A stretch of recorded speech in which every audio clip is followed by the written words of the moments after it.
Hi there, my name's Pradeep Dhaliwal. Welcome to this MCAT Science Review video, where we're going to be covering Rutherford, Planck, and Bohr.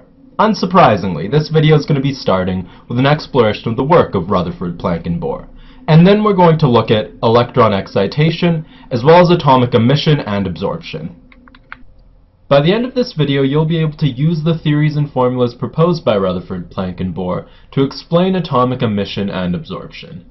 And you'll learn to answer questions such as, when lithium's valence electron jumps to energy level n equals 4, it absorbs light at 486 nanometers. What wavelength of light would be absorbed if the electron jumped to energy level n equals 3 instead? This dapper gentleman on the left is Ernest Rutherford, who proposed the Rutherford model, a model of the atom which showed negative electrons moving in random orbits around a stationary positively charged nucleus. This was a big improvement on previous models, which showed the atom as a solid mass with positive and negative charges embedded within it. Max Planck proposed the first quantum theory, in which he proposed that rather than radiating off energy continuously, atoms radiated off that energy in small discrete bundles, known as quanta, hence the name of the theory.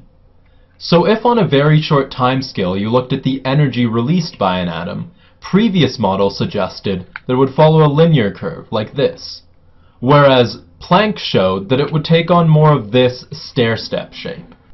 He also proposed a formula to go with this theory that said that E, the energy radiated off by the atom, would be equal to the frequency of that radiation times a constant equal to 6.626 times 10 to the negative 34 joules times second. And this constant will later come to be known as Planck's constant. Now the important thing isn't to memorize this equation, it's to remember that the frequency of radiation is directly proportional to the energy of that radiation. Niels Bohr combined the work of Rutherford and Planck to produce his own model of the atom, in which rather than traveling at random, the electrons moved in fixed orbits, set distances away from the nucleus. And the further away from the nucleus these orbits are, the higher their energy is. The difference between two adjacent orbits would be equal to the quanta of energy that can be radiated off by that particular atom, which is why the energy level of those orbits is defined by the principal quantum number. Bohr also proposed two new formulas to go along with his model of the atom. The first related L, the angular momentum of an electron, to its principal quantum number, and again, Planck's constant. And again, it's the relationships between the variables that you want to remember. In this case, the angular momentum of an electron is directly proportional to its principal quantum number.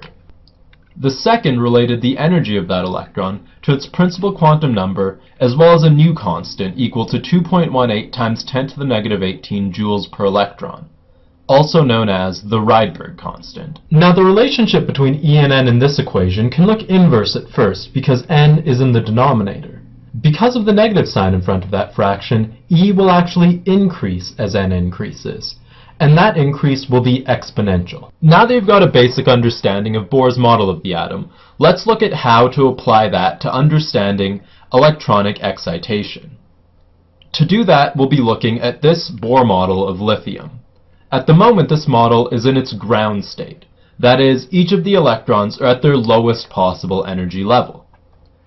However, if you add a bit of energy to this, that electron is going to get kicked up to a new energy level, and now we have an atom in the excited state. However, the excited state isn't nearly as stable as the ground state, and so eventually, you're going to get some energy radiated off, and that electron is going to fall back to the ground state. So how does all this relate to atomic emission and absorption? Well, if we take a look at that lithium atom as it transitions from the excited back to the ground state, we would be able to see that release of energy in the form of a photon. And you can use this formula to calculate the energy of that released photon. E and H are both pretty familiar, being energy and Planck's constant respectively. C in this case is 3 times 10 to the 8 meters per second, or the speed of light. And lambda is equal to the wavelength of that released photon. The important takeaway from this equation being that the wavelength of an emitted photon is inversely proportional to the energy of that emitted photon. or the energy of that released photon can be related to the pathway that the electron took to produce it. As you've already seen, E is energy and RH is the Rydberg constant. In this case, Ni refers to the energy level of the electron in the excited state, whereas Nf refers to its energy when it's dropped down, either back to the ground state or to a lower excited state.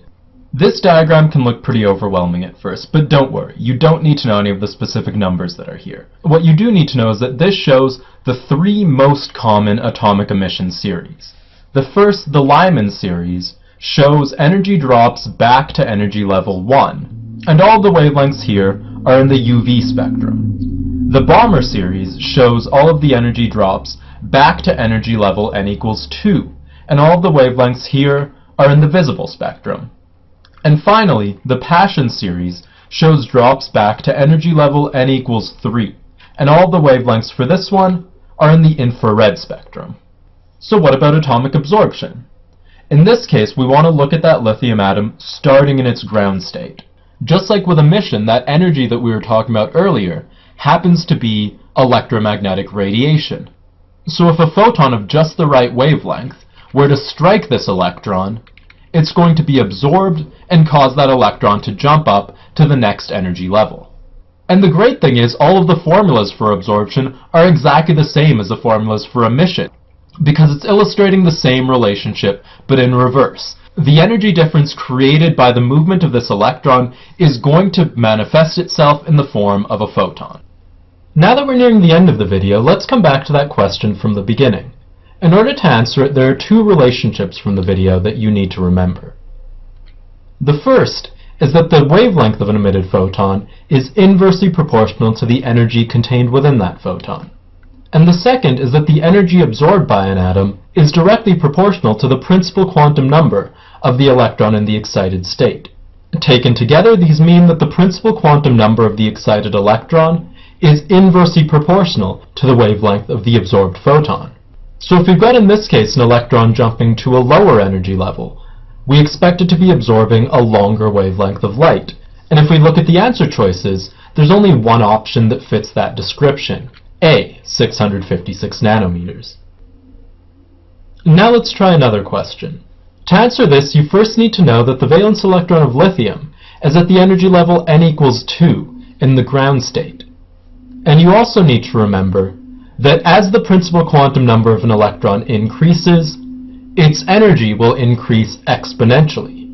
So a difference of 2 energy levels is going to be a difference of 4 times the energy. And because we're dropping an energy level, that's going to be a decrease in energy by a factor of 4, which matches D. At this point, you should be able to fill in all of the information on this chart. When you see Ernest Rutherford on test day, you should think of the Rutherford model. And there aren't any formulas associated with it that you need to understand for test day. If you see Max Planck, you should think the first quantum theory. And you should remember that the frequency of emitted radiation is proportional to the energy of that radiation. If you see Niels Bohr, you should think of the Bohr model. And you should remember that the angular momentum of an electron is directly proportional to its principal quantum number, and that the energy of that electron increases exponentially with the principal quantum number. If you see emission and absorption, there are no theories that need to come to mind, but you should remember that the wavelength of an emitted photon is inversely proportional to the energy of that photon, and that the energy emitted or absorbed by an atom will increase as the energy level of the excited electron increases and the energy level that the electron's dropping down to decreases. Well, that's the end of this video. I hope that you enjoyed it. If there's any concepts we covered today that you're still confused about, feel free to go back and rewatch them. Best of luck on your MCAT.